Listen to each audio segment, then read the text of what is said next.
This video is brought to you by sellcashier.com. Sellcashier compares iPhone prices online and then gives you a quick quote and the most cash for your iPhone. Check out the link in the description below for more information. So I've had quite a bit of experience with the new Samsung Galaxy S6 for the past couple of days, and I've done a lot of different videos on it, and here I'm going to talk about my top 20 reasons of why I think it's a better smartphone than the iPhone 6. So if you're interested in knowing what the advantages are over the iPhone, this is a perfect video for you. So without any further ado, let's get right into my top 20 reasons of why I think the GS6 and the GS6 Edge is better than the iPhone.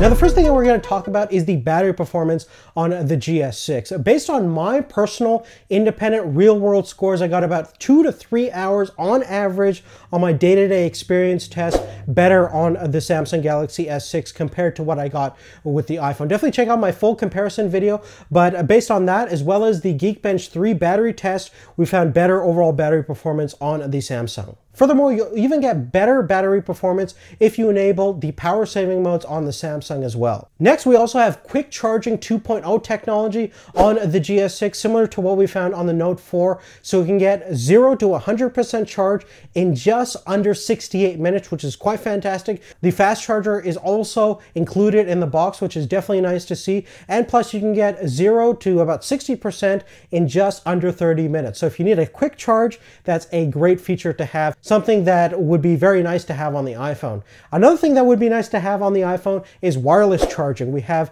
support for both PMA and Qi wireless charger. I actually have a Samsung-based wireless charger and it works great. The only thing better than that would be wireless fast charging, but hopefully we'll get that next year. Moving forward, the rear-facing camera on the Samsung Galaxy S6 will give you better overall clarity and sharpness because it has higher megapixel stills capabilities, 16 megapixels versus the iPhone's 8 megapixels. So with that, not only will you get sharper overall images, but you get more options for cropping and getting the perfect composition for your Instagram photos. When it comes to videos, we have 4K 30 frames per second capabilities on the Samsung versus 1080p video capturing capabilities on the iPhone. Moreover, we have the full optical stabilization system on the Samsung. We have that on the 6 Plus, not on the standard iPhone, unfortunately. So what that's going to deliver is a much better video footage, especially when you're using the phone's handheld, which you're going to be doing anyways. So you can see from this side-by-side comparison, the Samsung is much smoother and very pleasant to look at,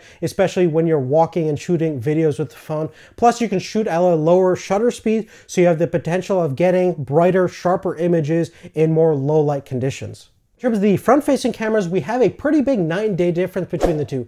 We have 5 megapixels stills versus only about 1.2 megapixel stills on the iPhone. Plus, we have Quad HD video capturing capability, which is only 720p on the iPhone, and we have active HDR mode, so you get a better dynamic range that holds your details in the shadows and in your highlights, so you get a much better image looking at the front-facing side, which is quite fantastic if you shoot a lot of selfies. Next, on the back of the GS6, we still have that heart rate monitor, so you can use that coincide with the S Health app to measure your heart rate after your workouts and things like that and monitor your health. Additionally, you can also use the sensor as a button when you're shooting selfies. Now, as you can see over here, we have the Edge model of the GS6, which has a couple of different advantages from the standard model. Firstly, I think it looks pretty darn cool, but in terms of functionality, you can do a couple of things with it. When the phone is facing down and you get a notification or call from one of your favorite contacts, you get a color-coordinated beam that corresponds to one of your favorite contacts, so you know who's sending you a message. Furthermore, the Edge also can run specific apps such as a night clock. You can view your notifications such as missed called emails, weather information, text messages, Yahoo news feeds, and even view trends on Twitter. Plus, you can even customize what you see on the Edge in the settings menu. And I'm sure later on down the road, there's going to be specific applications that will take advantage of the Edge and make it even more useful. Now let's move forward and talk about some of the big advantages that the GS6 has over the iPhone. And that's certainly regarding the display. Not only do we have a larger display, but we have a quite a bit higher screen to body ratio, which is a measurement of how large the screen is relative to the body size of the phone. And that percentage is about 71.7% on the GS6 Edge versus only about 65.8% on the iPhone. Furthermore, we have a massive difference in terms of resolution. We have a full 2560 by 1440 display on the GS6 versus only 1334 by 750 on the iPhone. And in terms of pixel density, the Samsung is in a completely different planet of having over 577 PPI count versus we only have about 326 PPI on the iPhone. So what that means, you're going to have definitely clear looking images and text, and you can certainly see that difference when you're closer up on the smartphone, and you barely can see any pixels on the Samsung, which is certainly incredible to see. Another thing I like about all the Samsung phones is that they're using Super AMOLED OLED technology. So that means your black levels are pretty much infinite. That's going to give you excellent viewing quality, especially at nighttime. I watch a lot of movies and stuff at night, so that's a fantastic feature that is really something I cherish quite a bit.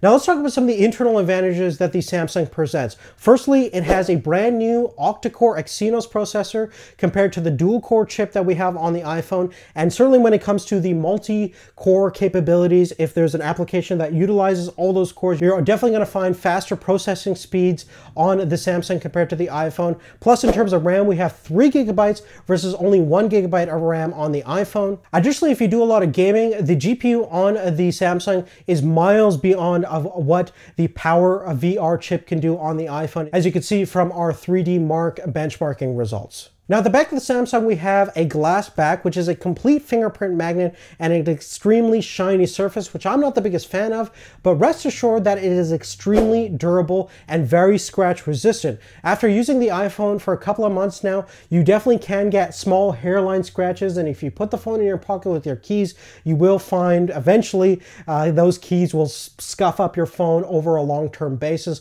versus the Samsung won't have any of those issues. The Gorilla Glass 4 technology is extremely scratch resistant and fairly shatterproof to some extent. Now, one of my favorite features on the Samsung phones is always the multi-window multitasking modes. And for me personally, I use it quite a bit, and the GS6 is certainly no exception. It's integrated very well into the Android 5.0 platform, very easy to use, extremely intuitive, and I use it quite a bit for watching videos while browsing the web at the same time.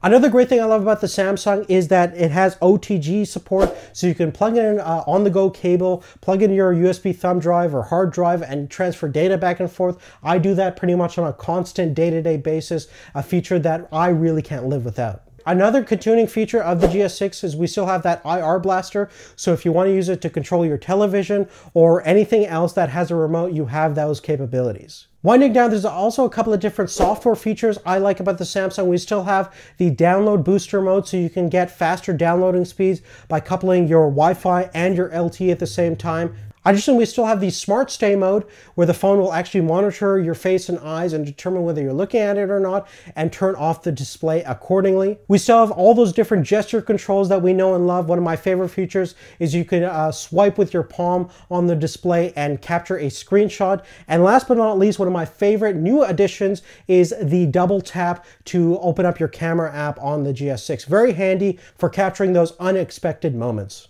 And last but not least, even though both smartphones have technically NFC capabilities, the iPhone is really limited to only Apple Pay based NFC interfaces, versus on the Samsung, it has full NFC capabilities. So you can use it to use Samsung Pay, a Google Wallet and things like that, but you can connect to any other universal devices that use the NFC protocol. So a definitely very handy feature, especially due to the fact that we have more and more devices out there that are going to be using the universal standard for NFC, versus the iPhone is more limited in terms of its NFC capabilities.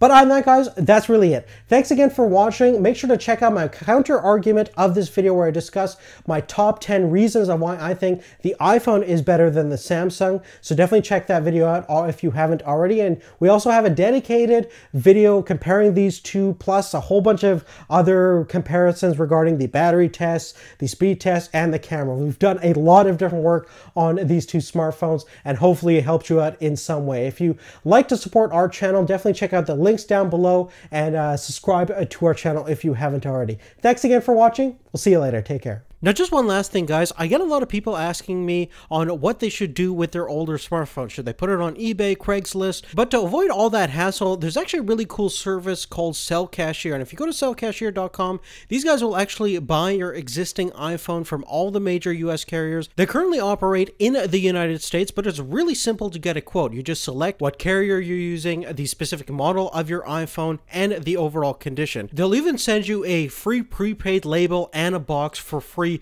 which is quite fantastic and much better than selling it on eBay or meeting a stranger in a dark alley through Craigslist. And lastly, Cashier prides themselves on giving you the absolute most for your iPhone. Compared to many of the other services that buy your iPhone, you're pretty much guaranteed that Cashier will give you the best deal for your existing iPhone. So definitely go check them out. I think they definitely provide a useful and hassle-free service that you'll be pretty happy with.